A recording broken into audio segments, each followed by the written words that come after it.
Paz do Senhor! E hoje estamos no 8º capítulo do nosso livro A Mulher Sábia Edifica o Lar, de David Titles. Vamos orar?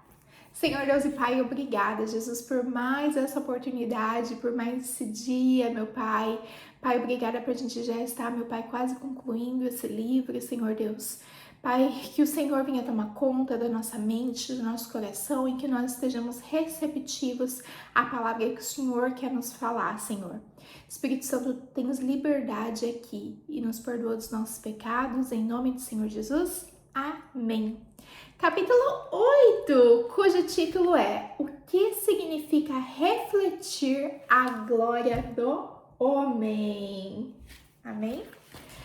Se analisarmos a história da humanidade, veremos claramente que, em comparação com os séculos ou mesmo os milênios anteriores, em nossos dias o papel da mulher mudou tremendamente.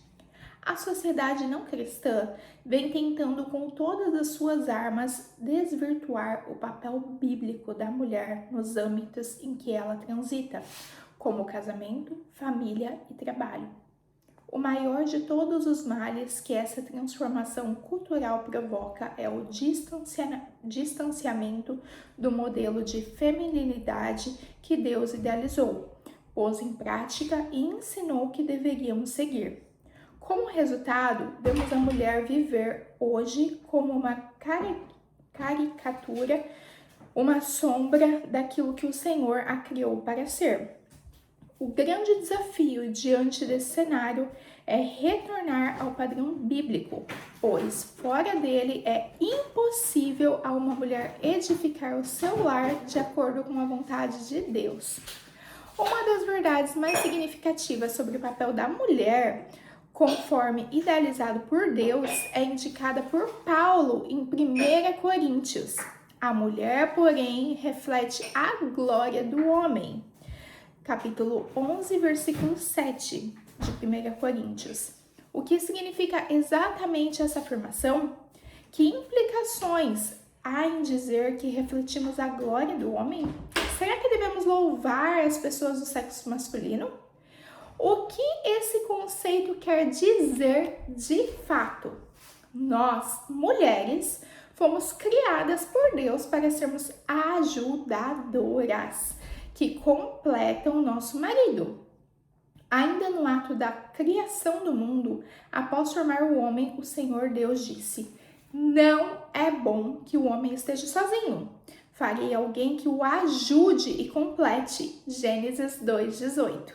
Ao ler isso, quem não compreende o relato bíblico pode entender que Deus criou a mulher para ocupar uma posição inferior, insignificante. A verdade é que não existe nada mais longe da realidade, pois o plano divino para a mulher a fortalece e dá poder.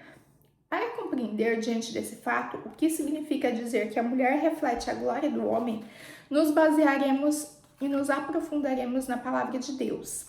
Meu objetivo é deixar que ela mesma interprete aquilo que revela. Leiamos o texto em seu contexto. O homem não deve cobrir a cabeça, pois ele foi criado à imagem de Deus e reflete a glória de Deus. A mulher, porém, reflete a glória do homem, pois o homem não veio da mulher, mas a mulher veio do homem. E o homem não foi criado para a mulher, mas a mulher foi criada para o homem. Esse motivo e também por causa dos anjos, a mulher deve cobrir a cabeça para mostrar que está debaixo da autoridade. Entre o povo do Senhor, porém, as mulheres não são independentes dos homens e os homens não são independentes das mulheres, pois embora a mulher tenha vindo do homem, o homem nasce da mulher e tudo vem de Deus. 1 Coríntios 11, do versículo 7 ao 12. Essa passagem reforça que vemos no relato de Gênesis, o homem não foi originado da mulher, mas a mulher foi originada do homem. Porque, na verdade, o homem não foi criado para a mulher, mas a mulher foi criada para o homem. Em Cristo, por meio da redenção, a mulher não é independente do homem e o homem não é independente da mulher. Para ficar claro que a palavra de Deus tem a nos dizer sobre o que significa exatamente refletir a glória do homem, precisamos começar definindo o que quer dizer glória nesse contexto. Para isso, devemos acompanhar as palavras do apóstolo. Paulo começa em 1 Coríntios 11 dizendo: eu os elogio porque vocês sempre têm se lembrado de mim e têm seguido os ensinamentos que lhes transmiti. Mas quero que saibam de uma coisa: o cabeça de todo homem é Cristo. Isso está no versículo 2 e 3 de 1 Coríntios 11. Aquela igreja admirava Paulo como líder, mas ele fazia questão de lembrar e reforçar que, embora ele fosse um apóstolo e que aqueles cristãos estivessem se devotando aos seus ensinamentos, era imperativo que se lembrassem de que não era a ele quem deveriam admirar, seguir e adorar. Paulo enfatiza a autoridade e a primazia de Deus. O cabeça de todo homem é Cristo e o cabeça de Cristo é Deus. Essa afirmação transparece a ordem e a lei que governam o mundo desde o começo dos tempos, desde a criação do mundo. Deus criou os céus e a terra, em seguida formou o homem e então criou a mulher. Essa é a ordem que o Senhor estabeleceu. O termo original em grego foi traduzido em 1 Coríntios 11 por glória, doxa, que significa ao pé da letra opinião. No Novo Testamento, quando você lê doxa, a opinião é sempre positiva, boa e não negativa. A palavra doxa significa, segundo os dicionários, uma opinião de louvor, honra, glória, aprovação e retidão. Se a mulher é a doxa do homem, a doxa significa honrar, louvar, elevar, ter uma opinião positiva, aprovar. Devemos dar especial atenção à maneira como pensamos a respeito dos homens. Cuidado com as posturas erradas. Como é a sua atitude em relação ao gênero oposto? Qual é a postura como mulher em relação aos homens? Em geral, nossa atitude no que se refere ao sexo masculino é fruto de experiências que vivemos desde a nossa mais tenra infância. Formamos nossa concepção dos homens a partir das vivências que tivemos com os nossos primeiros indivíduos do sexo oposto, que fizeram parte da nossa vida. Nosso pai, os irmãos, os tios, os avós, os amiguinhos da escola. Depois, continuamos construindo a imagem estereotípica do homem a partir de exemplos específicos, como professores, patrões, namorados. Para identificar como você pensa e o que sente em relação aos homens, procure responder estas 3 perguntas. Primeira, em que tom você pensa quando o assunto são homens? Segunda, quais são os seus pensamentos e impressões em relação a eles?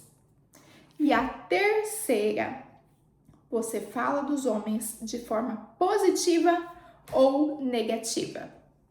Eu lhe fiz essas perguntas porque doxa começa na mente.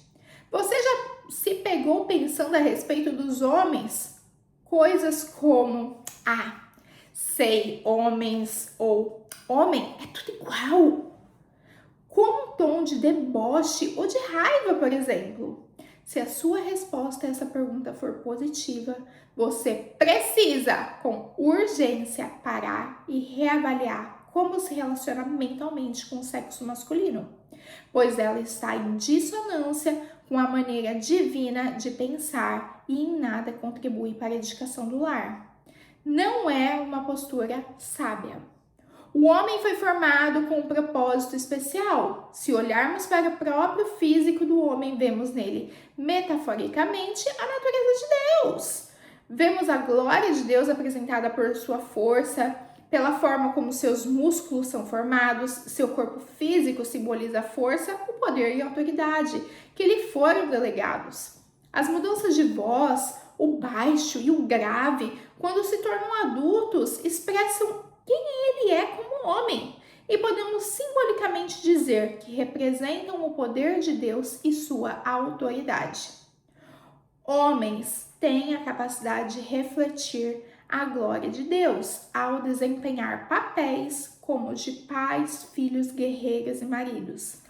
O homem tem todos esses papéis divinos que lhe são concedidos por Deus, o que manifesta a glória do Senhor. Quando o homem não cumpre tais papéis, ele não glorifica a Deus. Da mesma forma, nós mulheres temos papéis a desempenhar e não podemos permitir que outros nos influenciem a ponto de não cumprir o que o Senhor deseja que façamos.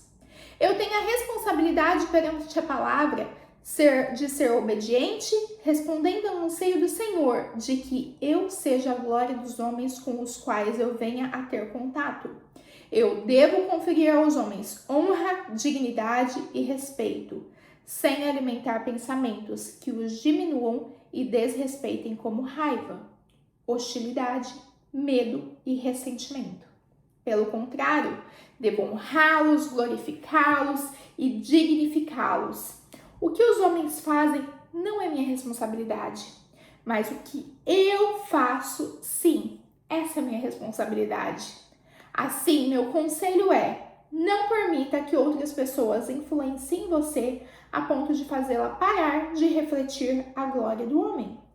Ao falhar nesse ponto, você estará deixando de cumprir seu chamado e seu papel feminino.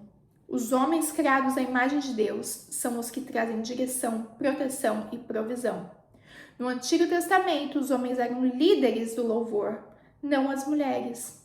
Eles construíram os locais de culto e eles lideravam o louvor. Por quê? Porque os homens refletem a glória de Deus. Nossa sociedade deturpa o papel dos homens e mulheres. Na medida em que a sociedade caminha para mais longe de Deus, passamos a ver fenômenos como igrejas que são lideradas por mulheres. Toda vez que o homem se aproxima de Deus, ele começa a liderar novamente em louvor. Quando ele fica longe de Deus, nem sequer o louva, porque não está glorificando ao Senhor. Nós, mulheres, não devemos liderar onde não deveríamos estar liderando. Você entende isso? Não cabe a nós liderar. Fomos criadas para refletir a glória do homem, para auxiliá-lo. E o que é diferente disso está fora do plano divino. E fora do plano divino, ninguém consegue edificar o lar. Se você está fora do plano de Deus, em que plano está? A resposta é óbvia, no do adversário de Deus. Se você está fora do propósito divino, cumpre o propósito do inimigo. Tenha plena consciência, não é uma mensagem popular em nossos dias, mas é uma mensagem da Bíblia. Isso é forte. Vamos orar? Senhor, na minha vida, obrigada por poder conhecer ainda mais a tua viva palavra. Agradeço por compreender, por intermédio dela, que tu desejas para mim. Peço-te que me ajudes a ser uma mulher que reflita a tua glória ao refletir a glória do homem. Como dizem as tuas santas escrituras, em nome de Jesus. Amém. E a autora deixa 3 perguntas para a gente refletir, que a primeira é: descreva o que significa refletir a glória do homem. A segunda, faça uma autoavaliação e responda: alguma de suas atitudes ou de seus pensamentos não reflete a glória do homem? Se sim, como pode mudar?